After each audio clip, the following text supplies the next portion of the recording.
إن الحمد لله نحمده ونستعينه ونستغفره ونعوذ بالله من شرور أنفسنا ومن سيئات أعمالنا من يهده الله فلا مضل له ومن يضلل فلا هادي له وأشهد أن لا إله إلا الله وحده لا شريك له وأشهد أن محمدا عبده ورسوله أما بعد فإن خير الحديث كتاب الله وخير الهدي هدي محمد صلى الله عليه وسلم وشر الأمور محدثاتها وكل محدثة بدعة وكل بدعة ضلالة وكل ضلالة في النار. أعوذ بالله السميع العليم من الشيطان الرجيم. يا أيها الذين آمنوا أطيعوا الله وأطيعوا الرسول. گرامی قدر مشاہدین و مشاہدات، درس حدیث کا یہ سلسلہ، مبارک سلسلہ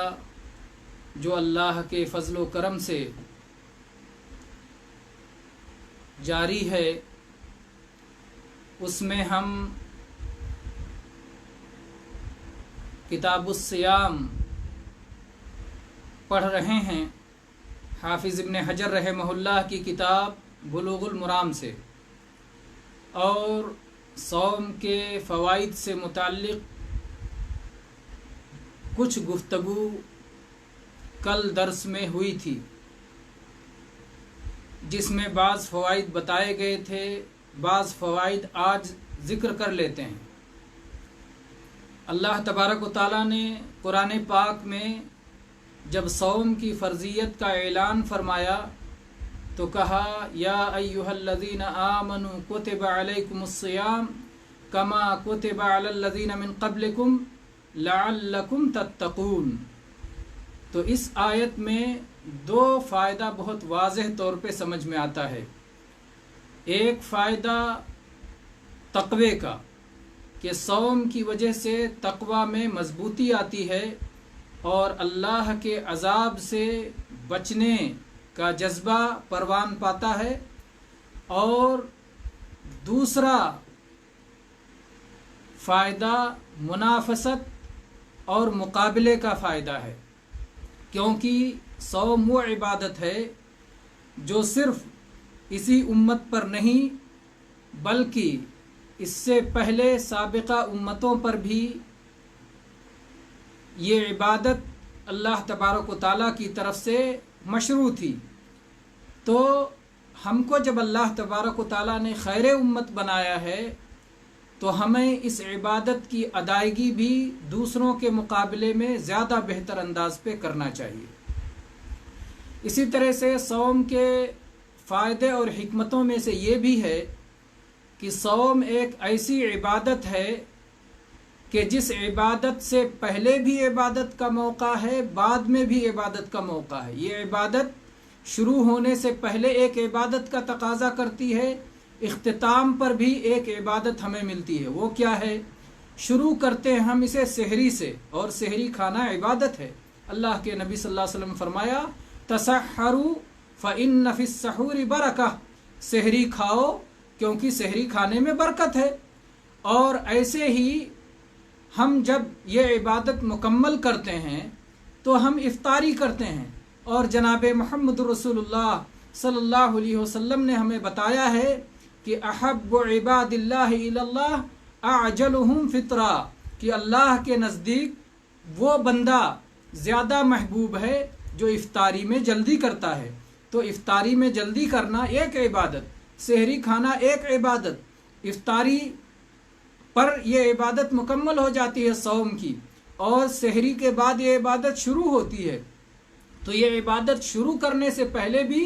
عبادت کا موقع، یہ عبادت ختم ہونے پر بھی عبادت کا موقع، بندہ پورا عبادت ہی میں ہوتا ہے۔ یہ ایسی شاندار عبادت ہے صوم کی عبادت۔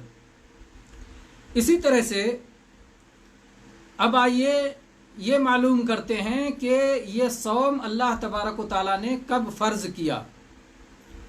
صوم رمضان اللہ تبارک و تعالیٰ نے نبی کریم صلی اللہ علیہ وسلم کے ہجرت کے دوسرے سال یعنی سن 2 ہجری میں مسلمانوں پر فرض فرمایا۔ یہ وہی سن ہے جس میں بدر کبریٰ کی لڑائی ہوئی ہے۔ غزوہ بدر جو مشہور ہے لوگوں میں، یہ سن 2 ہجری میں واقع ہوا ہے۔ یہ غزوہ سن 2 ہجری میں واقع ہوا ہے، جبکہ صوم رمضان فرض ہو گیا تھا، اور اسی رمضان میں وہ غزوہ ہوا، اور اللہ تبارک و تعالیٰ کی طرف سے ایک شاندار فتح عطا کی گئی، جس کو اللہ تعالیٰ نے یوم الفرقان قرار دیا، حق و باطل میں جس کے ذریعے سے اللہ تبارک و تعالیٰ نے امتیاز فرما دیا، اور جس کے بعد مسلمانوں نے صوم کی عبادت مکمل ہونے پر اور غزوہ بدر کی فتح پر اکٹھا عید منائی، پہلی عید الفطر۔ تو سن 2 ہجری میں غزوہ بدر اور سن 2 ہجری میں صوم رمضان کی فرضیت ہوئی ہے۔ ایک مسئلہ اور جانتے جو ہے معلوم کرتے ہوئے چلتے ہیں، اس پہ گفتگو کرتے ہوئے چلتے ہیں۔ آپ یہ بات جانتے ہیں کہ اللہ تبارک و تعالیٰ نے قرآن مجید کو اسی ماہ رمضان میں نازل فرمایا، چنانچہ ارشاد ہے شہر رمضان الذی انزل فیہ القرآن، رمضان وہ مہینہ ہے جس میں قرآن پاک نازل کیا گیا۔ اب اللہ تعالیٰ نے جس مہینے میں اپنے اس قرآن پاک کو نازل کیا، اللہ نے فرمایا من شہد منکم الشہر فلیصمہ، یہ نزول قرآن کے مہینے کو جو پا جائے تو وہ آدمی اس میں صوم رکھا کرے۔ اس سے بعض اہل بدعت نے یہ استدلال کیا ہے کہ وہ چیزیں جو کوئی دینی مناسبت رکھتی ہیں اس پر عید ہونا چاہیے، اس پر خوشی کا اہتمام ہونا چاہیے۔ جیسے رمضان کے مہینے میں قرآن اترا تو اللہ تعالیٰ نے اسے یادگار بنا دیا، اس میں صوم رمضان کی عبادت رکھتی، قیامت تک یہ یادگار رہے گا۔ تو اس سے وہ دلیل پکڑتے ہیں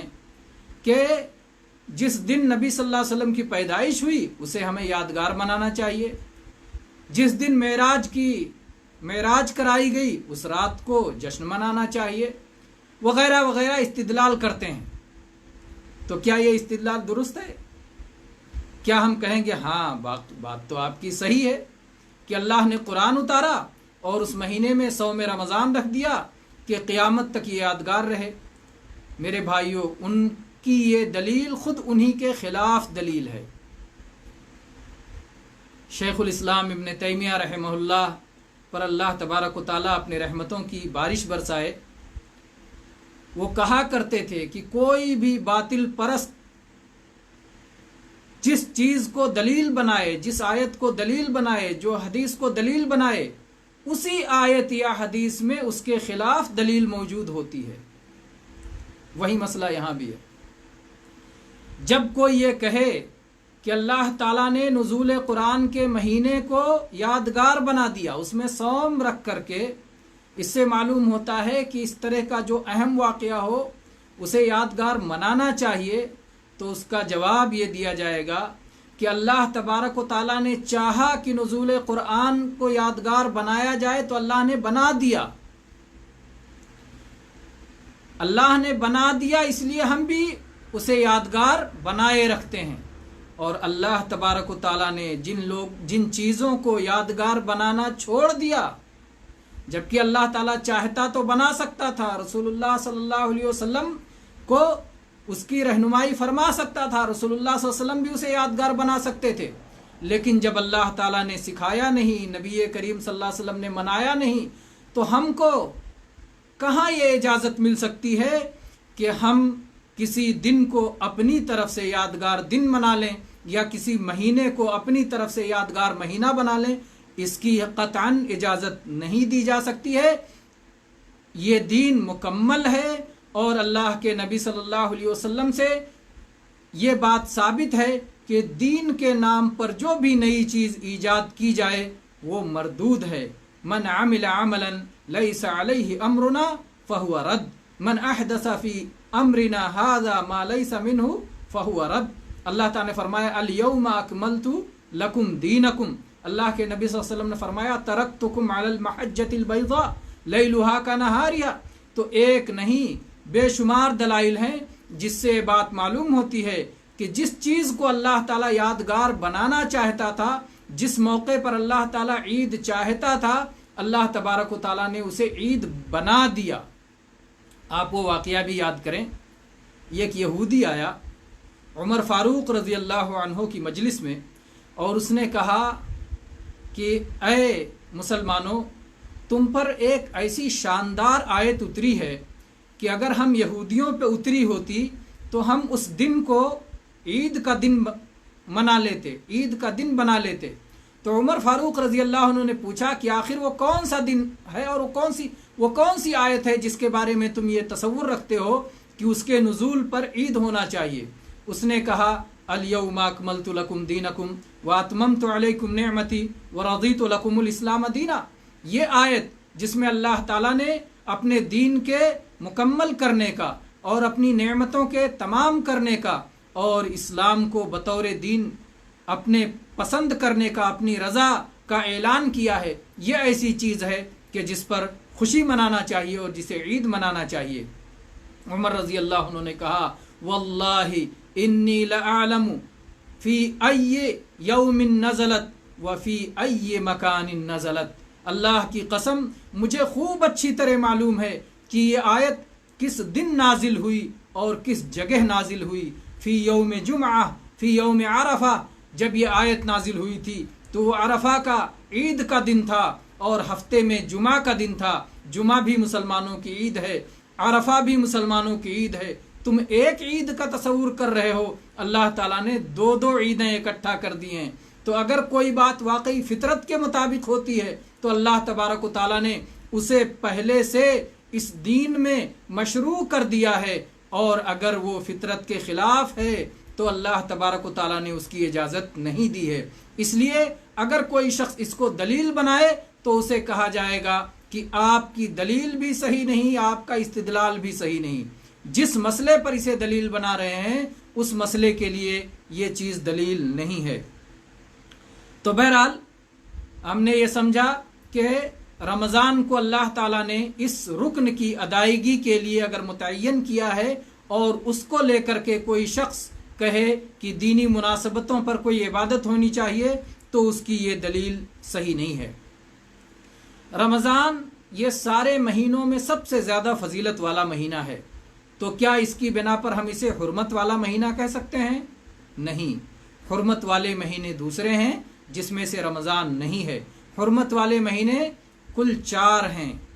3 ایک ساتھ ہیں، حج والا مہینہ اور اس سے پہلے والا مہینہ اور اس کے بعد والا مہینہ، یعنی ذوالقعدہ، ذوالحجہ اور محرم، یہ تینوں پے بپے ہیں، مسلسل ہیں، اور ایک مہینہ منفرد ہے، سب سے الگ تھلگ ہے، اور وہ ہے رجب کا مہینہ جو جمادہ اور شعبان کے درمیان کا مہینہ ہے۔ تو حرمت والے یہ 4 مہینے ہیں جس میں سے رمضان کا مہینہ نہیں ہے، لیکن حرمت والا نہ ہونے سے یہ لازم نہیں آتا کہ یہ تمام مہینوں سے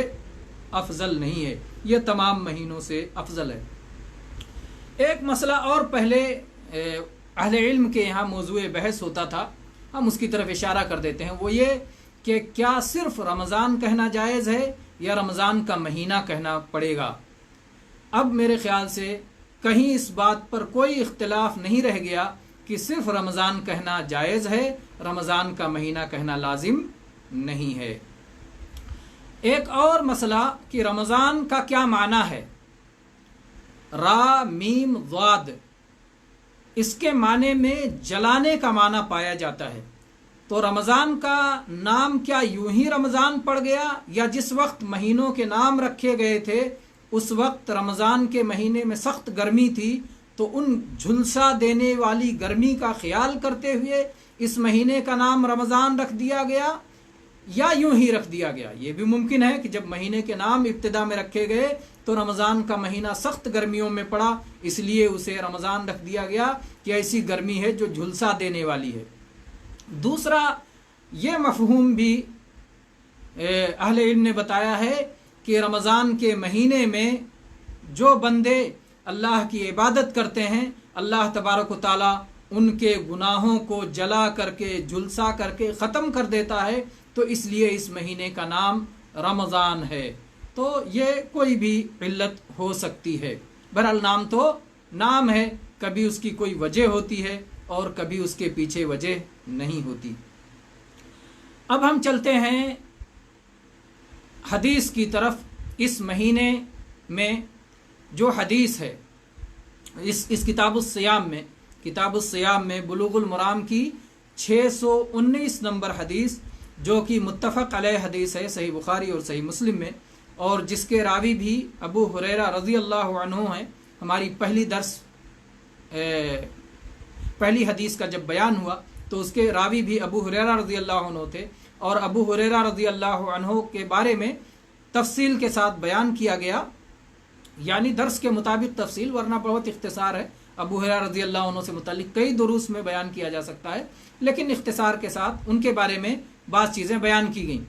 تو ابو ہریرہ رضی اللہ عنہ روایت کرتے ہیں کہ نبی کریم صلی اللہ علیہ وسلم نے ارشاد فرمایا، لا تقدموا رمضان بصوم یوم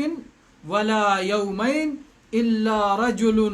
کان یصوم صوما فلیصمہ، کہ تم میں سے کوئی شخص ہرگز رمضان سے ایک دن پہلے یا 2 دن پہلے صوم نہ رکھے، البتہ وہ آدمی جو کوئی صوم رکھا کرتا تھا تو وہ صوم رکھ لے۔ تو آپ دیکھیں کہ اللہ کے نبی کریم صلی اللہ علیہ وسلم نے اس حدیث پاک میں منع فرمایا کہ رمضان آنے سے 1 دن پہلے یا 2 دن پہلے صوم نہ رکھا جائے،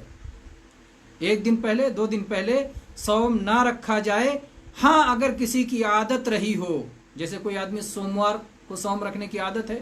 جمعرات کو صوم رکھنے کی عادت ہے، جیسا کہ نبی صلی اللہ علیہ وسلم کی سنت تھی، آپ ان دنوں میں صوم کو مستحب جانتے تھے، تو سوموار پڑ گیا یا جمعرات پڑ گیا، یا کسی شخص کو ہر مہینے میں 3 دن صوم رکھنے کی عادت ہے اور اس نے اس طرح تقسیم کر رکھا ہے کہ 1 مہینے کے شروع میں، 1 درمیان میں، 1 آخر میں رکھ لیتا ہے، تو اس لحاظ سے آخری دن اس کی عادت کے مطابق آخری دن آ گیا۔ تو ان عادات کے مطابق اگر کسی کا دن پڑ جاتا ہے تو اسے رکھنے کی اجازت ہے، لیکن عادت کے بغیر صرف یوں ہی اگر کوئی شخص چاہتا ہے کہ چلو رمضان آ رہا ہے 1-2 دن پہلے ہی سے صوم رکھ لیتے ہیں، تو اللہ کے نبی کریم صلی اللہ علیہ وسلم نے اس سے روکا ہے، اس سے منع فرمایا ہے اور کہا ہے کہ ایسا مت کرو، 1-2 دن پہلے ہی سے صوم نہ رکھو۔ اس میں اللہ کے نبی کریم صلی اللہ علیہ وسلم نے صحابہ سے کہا تھا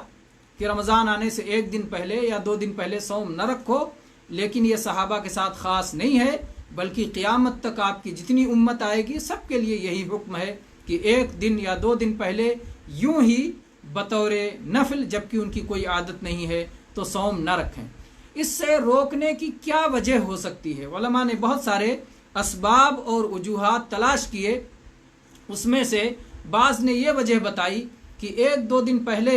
اگر کوئی آدمی صوم رکھے گا تو ہو سکتا ہے رمضان آتے آتے وہ سست پڑ جائے، ورنہ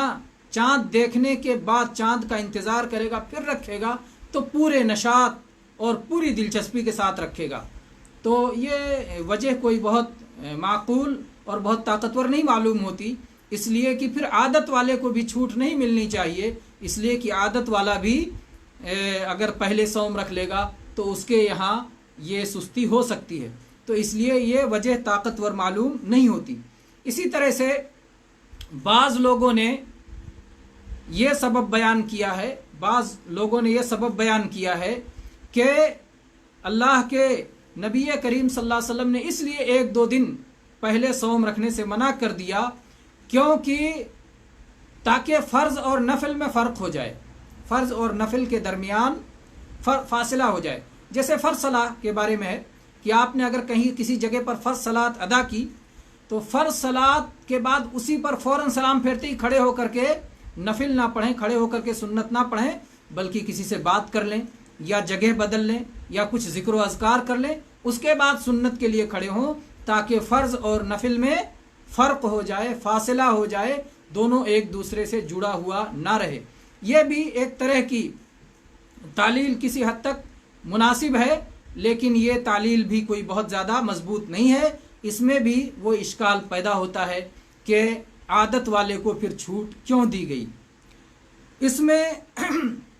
ایک وجہ یہ ہو سکتی ہے، اور یہ وجہ زیادہ طاقتور معلوم ہوتی ہے، کہ کوئی آدمی احتیاط کی خاطر 1-2 دن پہلے ہی سے رکھ لے کہ پتہ نہیں چاند دیکھنے میں غلطی ہو جائے، پتہ نہیں رجب میں چاند دیکھنے میں غلطی ہو گئی، شعبان کے چاند میں غلطی ہو گئی، تو 1-2 دن ادھر ادھر ہو سکتا ہے، صحیح چاند نہ دکھے، اس طرح کی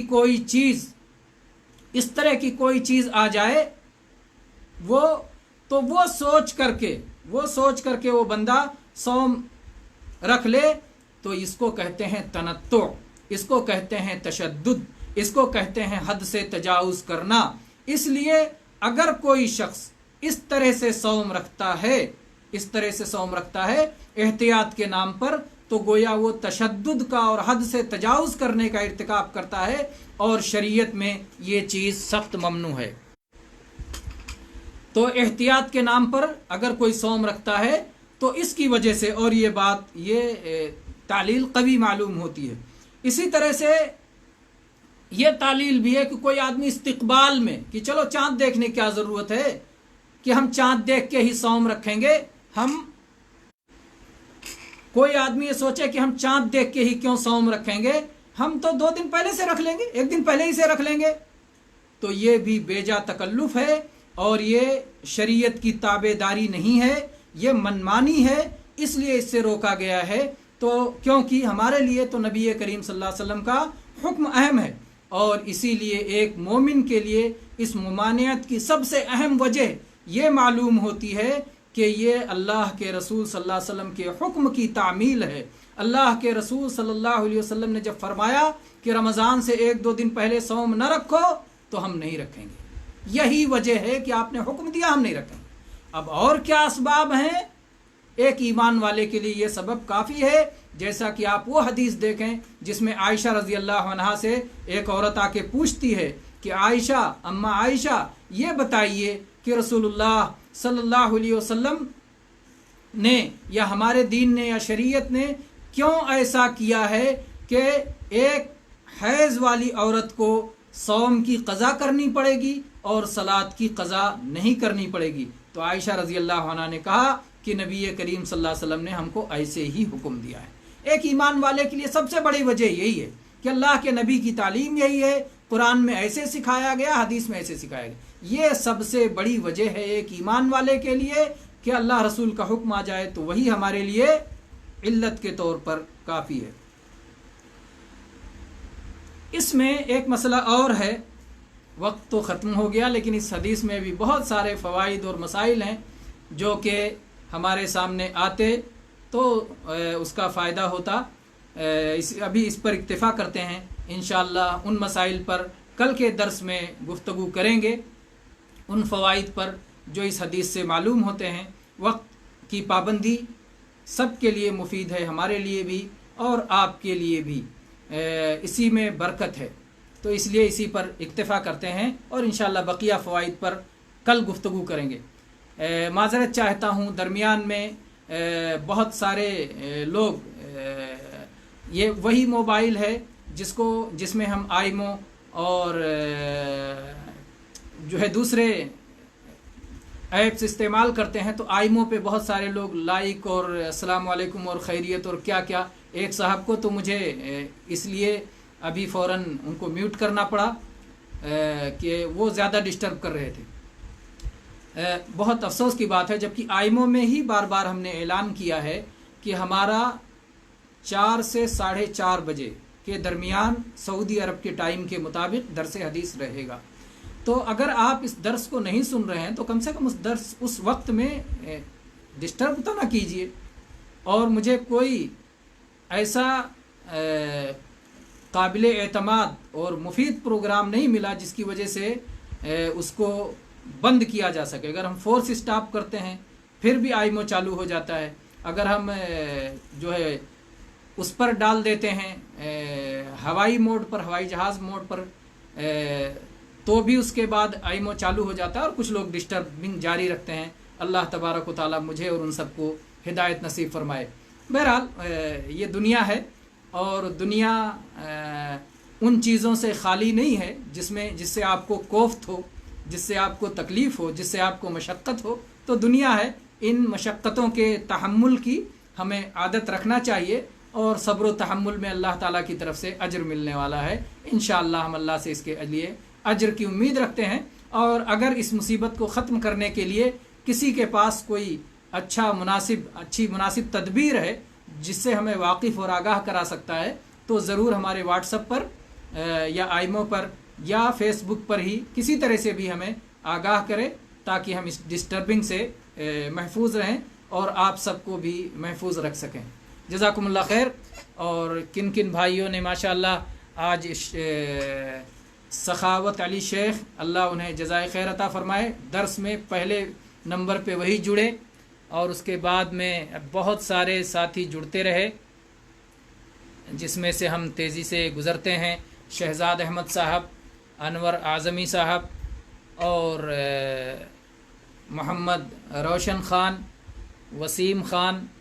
کلیم غوری، محمد شمسیر صاحب، اور اس کے بعد میں کئی لوگوں کا ذکر ہے اکٹھا، عبدالرزاق صاحب۔ ایک ساتھ تمام بھائیوں کے سلام کا جواب، بہت سارے بھائیوں نے السلام علیکم لکھا ہے، سب کا جواب ایک ساتھ وعلیکم السلام ورحمۃ اللہ وبرکاتہ، اور بہت سارے بھائیوں نے دعائیں لکھی ہیں،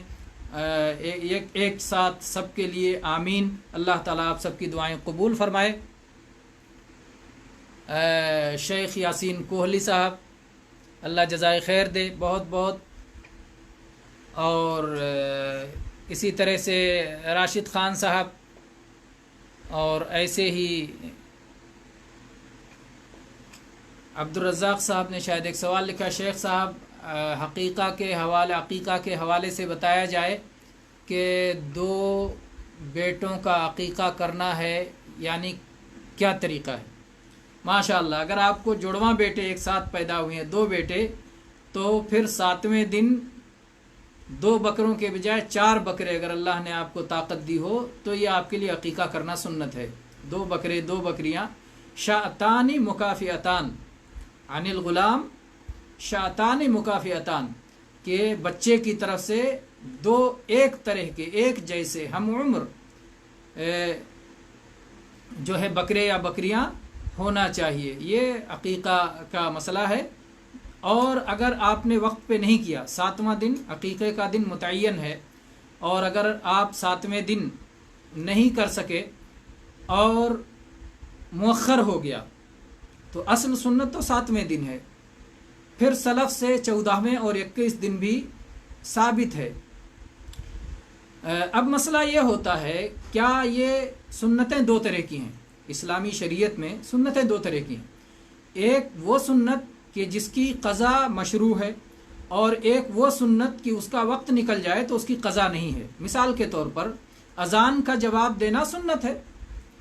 آپ اذان سنتے رہیں اور مؤذن جیسا جیسا کہتے جائے آپ کہتے جائیں، یہ سنت ہے۔ لیکن آپ اذان کے وقت میں تو آپ نے جواب نہیں دیا یا جواب نہیں دے سکے، اب اذان ہو جانے کے بعد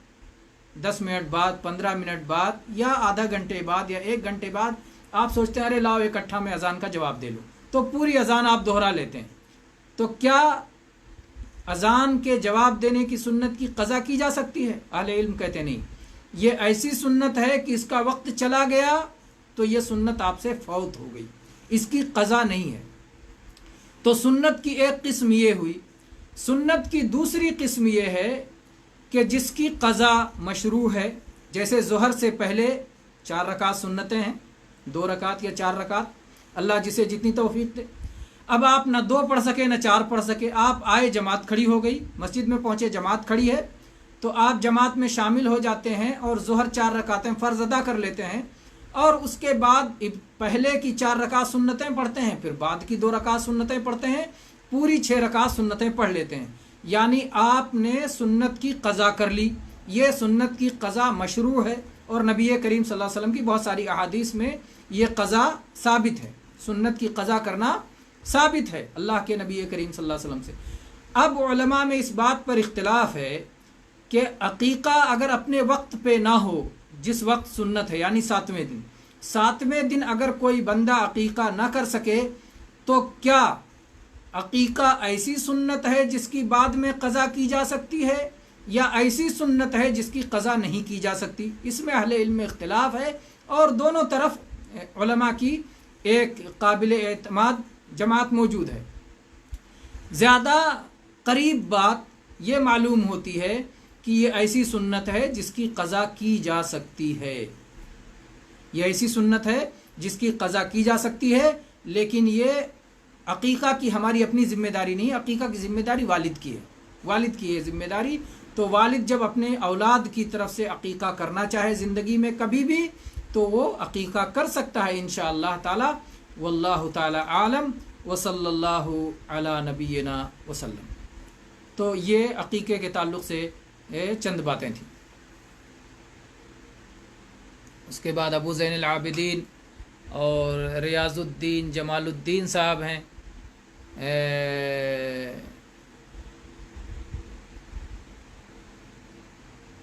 اسی طرح سے ان کا سوال بھی مختصر طور پہ لے لیتے ہیں۔ لکھا ہے شیخ اگر گھر میں مرد نماز پڑھا رہا ہے اور پیچھے محرم عورتیں ہیں تو کیا ان عورتوں کے ساتھ غیر محرم عورتیں بھی شامل ہو سکتی ہیں؟ یہاں خلوت نہیں ہے، خلوت نہیں ہے، اور اگر گھر میں عورتیں ہیں اور پردے کے ساتھ سب پڑھ رہی ہیں اور خلوت کا کوئی مسئلہ نہیں ہے،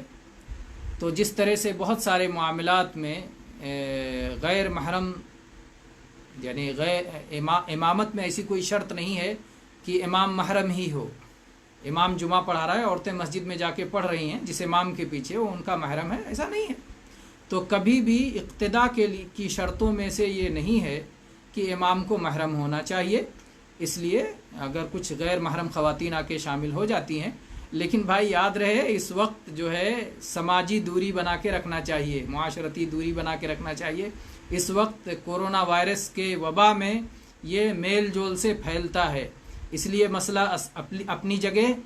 لیکن اللہ تبارک و تعالیٰ نے جو ہمیں حکم دیا ہے تدبیر کو اپنانے کا، علاج کو اپنانے کا، اس حکم کے مطابق عمل کریں۔ یہ